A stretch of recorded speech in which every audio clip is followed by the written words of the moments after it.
After watching the movie Frogman that released earlier this year, I was immediately intrigued with the actual lore behind this strange, enigmatic figure. I had already begun researching this cryptid when I bought the movie from Walmart, but after thoroughly enjoying the film for its fun, semi spooky take on the legend, I knew I had to make a video about this story. And so, after researching the tale and how the legend evolved, let us splash into the cryptid known as the Loveland Frogman, or Lizard if you are so inclined. Let us jump back in time to May of 1955 on a lonely stretch of road that runs along the Miami River in Claremont County, Ohio. A businessman by the name of Robert Honeycutt witnessed three strange bipedal entities standing on the side of the road at roughly 3:30 in the morning. Honeycutt claimed to have observed these creatures for roughly 3 minutes, recounting that he saw three figures roughly 3 to 4 feet in height that bore gray leathery skin. It was as the creatures turned towards Honeycutt that he noticed all three of them had frog-like heads with deep wrinkles where hair would theoretically be. Obviously disturbed by the situation, Honeycutt quickly drove away but claimed that as he was leaving, one of the creatures lifted a wand-like stick over its head and sparks began spewing out of it. Of course, the story doesn't end here, but this was the starting point of the legend, and it gives us a very basic but unique description of the entities we are searching for. What's strange to me about this case, though, is the time between the first case, the next two cases, and the final one, each happening several decades apart from each other. But what makes this story so intriguing to so many people are the next two cases, which so happen to be the most notable ones due to the fact they were reported by police officers. Hopping forward in time to March 3rd, 1972, Officer Ray Shockey reports that he was driving on Riverside Drive near the Totes Boot Factory and the Little Miami River heading towards Loveland. Shockey reported that the road was very icy that night, and so he was driving carefully when something ran across the road in front of his vehicle, forcing him to slam on his brakes.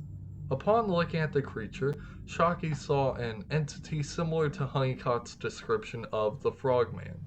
It was 3 to 4 feet tall and looked to weigh roughly 50 to 75 pounds with leathery skin and a frog-like face. What made it even more bizarre was that Shockey reported the creature sitting in much the same way a frog would, before standing on its hind legs and scrambling over the guardrail, scurrying towards a nearby river. Shockey, of course, reported the incident, and another officer went out to where Shockey had seen the entity, noticing claw marks on the rail where the creature was claimed to have been. Then, 2 weeks after the first incident, another one took place. A second Loveland police officer, Mark Matthews, reported seeing an unidentified animal crouched along the road in the same vicinity as Shockey's sighting. Matthews reported seeing what looked to be a dead animal while driving towards Loveland and stopped before stepping out of his vehicle in an attempt to move the carcass out of the street. Suddenly, the creature lurched upwards in a crouching position, staring at the officer. Matthews was startled by the sudden movement and quickly unholstered his gun, taking a shot at the crouching creature. With the sound of flesh being ruptured, the creature stood up on its hind legs and wobbled over to the guardrail, climbing over it while staring at Matthews the entire time, which to me is kinda funny. This cop literally shot a frogman, and all the frogman did was stare at him like,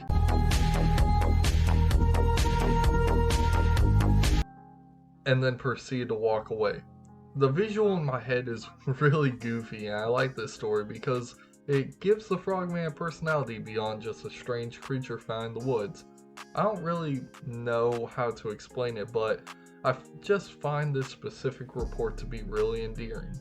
Matthews recounted the story but would later renege on it after receiving ridicule alongside skepticism for the claim, stating that the creature he saw was most likely some sort of lizard that had escaped its home and was now wandering the wilderness. Like I said before, what made these two stories interesting was the fact they were reported by cops and therefore had a level of authenticity to them that isn't generally seen amongst stories of cryptids and supernatural events. As for the last story, it is generally regarded as a hoax, but I would still like to tell it just because it is a part of the Frogman legend. In mid August of 2016, Sam Jacobs and his girlfriend were wandering the wilderness while playing the hit mobile game Pokemon Go when they claimed they saw the Frogman. Jacobs explained that he quickly went to the camera app and caught these photos/video of the Frogman. Shortly after the video concluded, Jacobs explains that the creature stood on its hind legs and just walked away. Jacobs later went on to say, "I swear on my grandmother's grave that this is the truth."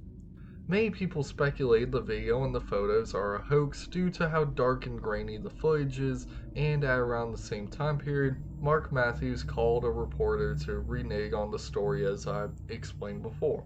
But now that we know the legend of the Loveland Frogman, how has this story affected the town of Loveland, Ohio, and media as a whole? Similar to how Mothman affected the town of Point Pleasant, West Virginia, the townspeople of Loveland, Ohio began creating merchandise based around the Frogman, and it soon became a brand of sorts in the local shops. In 2023, the Frogman became the city's mascot and made its debut appearance at the city's second annual Hearts of Fire weekend celebration and has since appeared at other city events.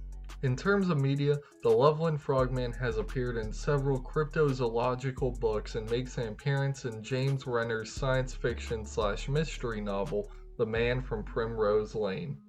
Alongside this, the Frogman appears in the musical titled Hot Damn, It's the Loveland Frog, which that's a goofy name, bro. But it premiered at the Art Academy of Cincinnati during the 2014 Cincinnati Fringe Festival. And of course, in 2024, a movie about the legend of the Frogman was released but was sadly met with generally poor reviews. As stated before though, I liked the movie because it felt like something the creators just had fun making, and I don't really see why people gave it a poor review. But now, what do I think of the Loveland Frogman? Do I think he's real, or is he just a hoax made up by a few people who wanted to make a name for themselves? What is it that I believe? Despite what many people might think given the creature's description and the stories surrounding the Frogman, I actually do believe it existed. The reason for this belief is because of the two police incidents that happened in 1972. Given that both incidents were reported by respectable cops, it gives the story a sense of credibility that I believe overshadows the supernatural aspect of it that would make the story seem fictionalized.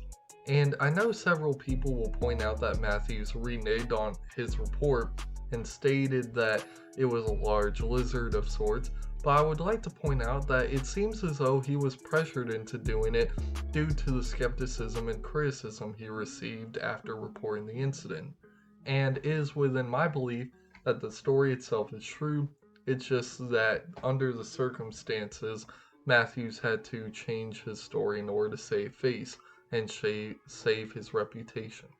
One argument I found from the skeptic's point of view was the attempt to explain the possibility that the Frogman was simply an animal with mange. Mange, for those who are unfamiliar with the topic, is a skin disease found amongst mammals caused by parasitic mites and occasionally is communicable to humans. It typically causes severe itching, hair loss, and the formation of scabs and lesions. I could theoretically buy that story if it were a chupacabra or some other strange hairless cryptid, but it's strange to me that they would try to use this argument given that the Frogman is a semi-aquatic creature and is very different from a mammal in terms of build and adaptability to its environment.